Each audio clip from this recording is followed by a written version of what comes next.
Hi అండి, అందరికీ నమస్కారం. కార్తీక పురాణం 2వ అధ్యాయం. ఈరోజు ఈ కథను వింటే చాలు సకల పాపాలు పోతాయి, పరమేశ్వరుడి అనుగ్రహం కలుగుతుంది. జనక, ఇంతవరకు నీకు కార్తీక మాసమునందు ఆచరించవలసిన విధి క్రమము మాత్రమే తెలియజేసి తిని. కార్తీక మాసంలో సోమవారం వ్రతమునకు ప్రత్యేకమైన ప్రాముఖ్యత ఉన్నది. కావున సోమవారం వ్రత విధానమును, దాని మహిమను గురించి వివరింపుదును, సావధానుడవై ఆలకించుము అని ఇలా చెప్పసాగాడు. కార్తీక మాసంలో సోమవారం శివునికి అత్యంత ప్రీతిపాత్రమైన రోజు. ఆ రోజు పురుషుడు కానీ స్త్రీ కానీ ఏ జాతివారైనా కానీ రోజంతా ఉపవాసం ఉండి నది స్నానం చేసి తమ శక్తి కొలది ధర్మములు దాన ధర్మములు చేసి నిష్ఠతో శివునికి బిల్వపత్రములతో అభిషేకం చేసి సాయంత్రం నక్షత్ర దర్శనం చేసిన తర్వాత భుజించాలి. ఈ విధంగా నిష్ఠతో ఆ రాత్రి అంతయు జాగరణ చేసి పురాణ పఠనం చేసి తెల్లవారిన తర్వాత నదికి వెళ్ళి స్నానం ఆచరించి తిలదానము చేసి తమ శక్తి కొలది పేదలకు అన్నదానము చేయవలెను. కనీసం 3 బ్రాహ్మణులకు అయినా సరే తృప్తిగా భోజనం పెట్టి తాము భోజించవలెను. ఉండగలిగిన వారు సోమవారం రోజు 2 పూటల భోజనం ఏమీ చేయకుండా ఏ విధమైనటువంటి పలహారము కానీ తీసుకోకుండా ఉండుట చాలా మంచిది. ఇట్లు కార్తీక మాసం అన్ని సోమవార వ్రతములు చేసిన ఎడల పరమేశ్వరుడు కైలాస ప్రాప్తి కలిగించి శివ సన్నిధికి చేర్చును. భర్త లేని వితంతువు సోమవారం వ్రతమును ఆచరించి శివ పూజ చేసినచో కైలాస ప్రాప్తి ఇంచును. శివపూజ విష్ణు పూజ చేసినచో వైకుంఠ ప్రాప్తి పొందును. శివ పూజ చేసిన వాళ్ళు కైలాస ప్రాప్తి పొందుతారు. విష్ణు పూజ చేసిన వారు వైకుంఠ ప్రాప్తి నందును పొందుతారు. దీనికి ఉదాహరణగా ఒక ఇతిహాసము కలదు. దానికి నీకు తెలియజేసేదను, శ్రద్ధగా వినుము అని వశిష్ఠుడు జనకునికి ఇలా చెప్పసాగాడు. కార్తీక సోమవార వ్రతముచే కుక్క కైలాసానికి వెళ్ళుట. పూర్వం ఒక రాజ్యంలోని ఒక గ్రామంలో ఒక పేద బ్రాహ్మణుడు ఉండేవాడు. ఆయన ఒక్కగానొక్క కూతురు పేరే నిష్ఠుర. ఊళ్ళో పూజాది కార్యక్రమాలను జరిపించడం వలన వచ్చే డబ్బుతో ఆ బ్రాహ్మణుడు అమ్మాయిని అల్లారు ముద్దుగా పెంచుతాడు. యవ్వనంలోనికి అడుగుపెట్టిన నిష్ఠుర ఓ అందమైన సౌందర్య శిల్పంలా తయారవుతుంది. ఆమె అందచందాలను గురించి చుట్టుపక్కల గ్రామాల వారు సైతం చెప్పుకునేవారు. ఆమె ఎంత అందమైనదో అంత కఠినమైనది. ఇతరుల పట్ల ఆమె చాలా కటువుగా వ్యవహరిస్తూ ఉండేది. అందుకు ఆమెను కర్కశ అని చెప్పుకుంటూ ఉండేవారు. ఆమె అందానికి దాసులైన వారు ఇంటి చుట్టూ తిరుగుతూ ఉండేవారు. ఇతరులను ఆకర్షించే అందం తన సొంతం అన్నట్టుగానే ఆమె ప్రవర్తిస్తూ ఉండేది. ఆమె స్వభావం మంచిది కాకపోవటంతో పరపురుషులతో పరిచయాలు పెరుగుతూ ఉండేది. తన కూతురు గురించి నలుగురు 4 రకాలుగా మాట్లాడుకుంటూ ఉండటంతో ఆ బ్రాహ్మణుడు ఆమెకు ఒక మంచి సంబంధం చూసి పెళ్లి చేస్తాడు. అలా మిత్రవర్మ అనే యువకుడితే కర్కశ పెళ్లి అవుతుంది. మిత్రవర్మ మంచి ఆరోగ్యవంతుడు, అలాగే అందగాడు, అంతేకాదు గుణవంతుడు, శాంత స్వరూపుడు. అందువలన మిత్రవర్మతో పెళ్లి చేస్తే కర్కశ దారిలో పడుతుందని తండ్రి భావిస్తాడు. అలా వాళ్ళిద్దరి పెళ్లి జరిగిపోతుంది. మిత్రవర్మ తల్లిదండ్రులు కూడా కర్కశను కూతురుగానే భావించి ప్రేమతో చూసుకుంటూ ఉంటారు.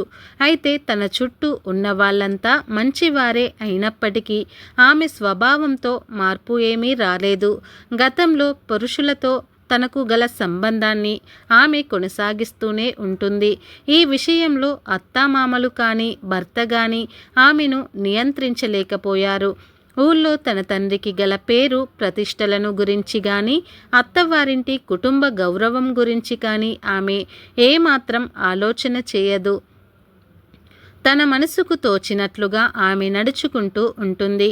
ఊర్లో తమ కుటుంబానికి గల పరువు కారణంగా మిత్రవర్మ చాలా వరకు సహిస్తూ వచ్చేవాడు. సహనం నశించినప్పుడు మాత్రం ఆమెను మందలిస్తూ ఉండేవాడు. కొడుకు కోడలు విషయంలో తలదూరిస్తే గొడవ మరింత పెద్దది అవుతుందని అత్తమామలు భరిస్తూ ఉండేవారు. ఇది కర్కశ మరింత అలుసుగా తీసుకుంది. కర్కశ ధోరణి శృతి మించుతూ వెళ్తుంది. అప్పటికే మిత్రవర్మ గౌరవ మర్యాదలు మట్టిలో కలిసిపోయాయి. ఆయన నిస్సహాయకుడిగా చూస్తూ ఉండిపోతాడు. అయినా అతను తమకు అడ్డుగా ఉన్నాడనే విషయం పట్ల పరపురుషులు తరచూ అసహనాన్ని వ్యక్తం చేస్తూ ఉండేవారు. దాంతో తన భర్తను అడ్డు తప్పించడమే పరిష్కారం అని ఆమె భావిస్తుంది. ఒకరోజు రాత్రి తన భర్త గాఢ నిద్రలో ఉండగా ఆమె అతనిని బండరాయితో కొట్టి హతమారుస్తుంది. ఆ శవాన్ని పొలిమేరలోని పాడుబడిన బావిలో పడేస్తుంది. ఏమీ ఎరగనట్లుగా అక్కడి నుంచి తిరిగి వచ్చేస్తుంది. మిత్రవర్మ తల్లిదండ్రులు జరిగిన విషయాన్ని గ్రహించి చాలా బాధపడతారు. కర్కసకు పరపురుషులు అండదండలు ఎక్కువగా ఉండటం వలన ఆమెను ఏమీ అనలేని పరిస్థితి. అందువలన తమ కొడుకు లేని చోటును తాము ఉండకూడదని భావించి కర్కసకు కంటపడకుండా వారు ఆ ఊరు నుంచి వెళ్ళిపోతారు. ఇంతకాలంగా తనను అదుపులో పెట్టడానికి ప్రయత్నించిన భర్త లేడు, అత్తమామలు లేరు. అందువలన ఇక తాను ఏం చేసినా అడిగేవారు లేరని ఆమె భావిస్తుంది. ఇప్పటి నుంచి కర్కస ఇంకా మరింత స్వేచ్ఛగా ప్రవర్తించడం మొదలు పెడుతుంది. కర్కస వైఖరి గురించి ఊర్లో వాళ్ళు కొంతమంది చాటుగా గుసగుసలాడితే మరికొందరు ముఖాన్నే అనటం మొదలు పెడతారు. అయితే తనకు గల అండదండలతో అందరినీ భయపెడుతూ ఆమె బ్రతికేస్తూ ఉండేది. ఆమె కారణంగా మిగతా స్త్రీలకు కూడా రక్షణ లేకుండా పోతుంది. అలా కర్కస అదుపు లేని జీవితాన్ని గడుపుతూ వస్తుంది. వయసు ఇంద్రధనస్సు లాంటిది, చూసుకొని మురిసిపోయేలోగా మాయమైపోతుంది. అలా కర్కసకు వయసు మీద పడింది. వయసులో ఉండగా చేసిన పనుల కారణంగా అనారోగ్యాలు ఆమెను చుట్టుముడతాయి. దేహ సౌందర్యం చూసి మాత్రమే ఆమె వెంటపడిన వాళ్ళంతా ఇప్పుడు తాము కనిపిస్తే ఏం సాయం అడుగుతుందో అని తప్పించుకొని తిరగడం మొదలు పెడతారు. ఆమె ప్రవర్తన మంచిది కాదనే విషయం అందరికీ తెలిసిన కారణంగా ఎవరు ఆమెను పలకరించే వారు కూడా కాదు. ఆదరించే వారు లేక, ఆపదలో పిలిస్తే పలికేవారు లేక కర్కస ఆ ఊర్లో ఒంటరి అయిపోతుంది. తన శరీరము సహకరించక, తనకు ఎవరు సహకరించక నానా ఇబ్బందులు పడుతూ రోజులు గడుపుతూ వస్తుంది. చివరకు పలకరించే వారు కూడా లేని పరిస్థితుల్లో చివరి శ్వాసను విడుస్తుంది. యవ్వన గర్వంతో, అందగత్తెనని అహంభావంతో మిడిసిపడిన కర్కస చనిపోయిన తర్వాత నేరుగా నరకానికి వెళ్తుంది. భూలోకంలో విచ్చలవిడిగా వ్యవహరిస్తూ అనేక పాపాలు చేసినందుకు, భర్తను హత్య చేసినందుకు, అత్తమామలను కష్టపెట్టినందుకు, ధర్మాచరణను పాటించనందుకు యమధర్మరాజు ఆమెకు అనేక రకాల శిక్షలను విధిస్తాడు. ఆ శిక్షలను కర్కస అతి కష్టం మీద భరిస్తూ వెళ్తుంది. చేసుకున్న వారికి చేసుకున్నంత మహదేవా అని ఎందుకంటారనేది ఆమెకు అర్థమవుతుంది. అలా నరకంలో అన్ని రకాల శిక్షలను అనుభవించిన కర్కస ఆ పాపాలకు ఫలితంగా భూలోకంలోని ఒక ఊర్లో కుక్కగా పుడుతుంది. ఒక బ్రాహ్మణుడు ఇంటికి సమీపంలో ఒక చెట్టు క్రింద పడుకునేది. ఏ రోజుకు ఆ రోజు ఎక్కడైనా ఏదైనా దొరికితే తినడం, లేదంటే లేదు. ఏమీ దొరకని రోజున నీరసించి వచ్చి చెట్టు కింద పడుకునేది. అలా ఒక రోజున ఆ కుక్క చెట్టు నీడలో పడుకొని ఉండగా అక్కడకు సమీపంలోని ఇంట్లో ఉండే ఒక బ్రాహ్మణుడు కొంత ఆహారం తీసుకుని వచ్చి దాని ముందు ఉంచుతాడు. ఆ బ్రాహ్మణుడు తెచ్చిన ఆహారాన్ని కుక్క గబగబా తినేస్తూ ఉంటుంది. ఆ బ్రాహ్మణుడు అక్కడి నుంచి వెనుతిరిగి ఇంటికి వెళ్తూ ఉండగా కుక్క ఏడుపు వినిపిస్తుంది. ఆ కుక్క ఒక మనిషి మాదిరిగా రోదిస్తూ ఉండడం ఆయనకు విచిత్రంగా అనిపిస్తుంది. తన కళ్ళను తానే నమ్మలేకపోతూ కుక్క దగ్గరకు వెళ్తాడు. ఓ బ్రాహ్మణుడా, నాకు ఈ కుక్క జన్మ నుంచి విముక్తిని ప్రసాదించు, నేను చేసిన పాపాల నుంచి నాకు విముక్తిని ప్రసాదించు అని కుక్క దీనంగా అడుగుతుంది. ఒక కుక్క మనిషిలా మాట్లాడుతూ ఉండడం ఆయనకు చాలా ఆశ్చర్యాన్ని కలిగిస్తుంది. ఆ బ్రాహ్మణుడు అదే విషయాన్ని ఆ కుక్క దగ్గర వ్యక్తం చేస్తాడు. అప్పుడు కుక్క రూపంలోని కర్కస, ఓ బ్రాహ్మణుడా, నేను 14 జన్మల క్రితం ఒక బ్రాహ్మణ కుటుంబానికి చెందిన యువతిని. ఆ జన్మలో నేను అనేక పాపాలు చేసిన కారణంగా నరకలోకంలో అనేక శిక్షలను అనుభవించాను. ఆ తర్వాత కుక్కగా 14 జన్మలు ఎత్తాను. 15వ జన్మ అయితే ఈ విషయాలు ఏవీ నాకు ఇంతకు ముందు వరకు గుర్తు రాలేదు. నువ్వు పెట్టిన ఆహారం తిన్న తర్వాతనే పూర్వజన్మకు సంబంధించిన జ్ఞాపకాలు వరుసగా నాకు గుర్తుకు వచ్చాయి. పూర్వజన్మ స్మృతి కలగటం, పైగా 14 జన్మల క్రితం తాను ఎవరన్నది చెప్పగలగటం ఆ బ్రాహ్మణుడికి ఆశ్చర్యాన్ని కలిగిస్తుంది. దీనికి కారణం ఏమిటి అని ఆలోచన చేసిన ఆయనకు విషయం అర్థమవుతుంది. హఠాత్తుగా నాకు పూర్వజన్మల గురించిన విషయాలు ఎలా తెలిసాయి, దీనికి కారణం ఏమిటి అని ఆ కుక్క అడుగుతుంది. తాను చేసిన సోమవార వ్రతం ఫలితమే ఇందుకు కారణం అని ఆ బ్రాహ్మణుడు చెప్తాడు. నేను నియమ నిష్టలు కలిగిన బ్రాహ్మణుడనని, ఆచార వ్యవహారాలకు నేను ఎంతో విలువను ఇస్తాను.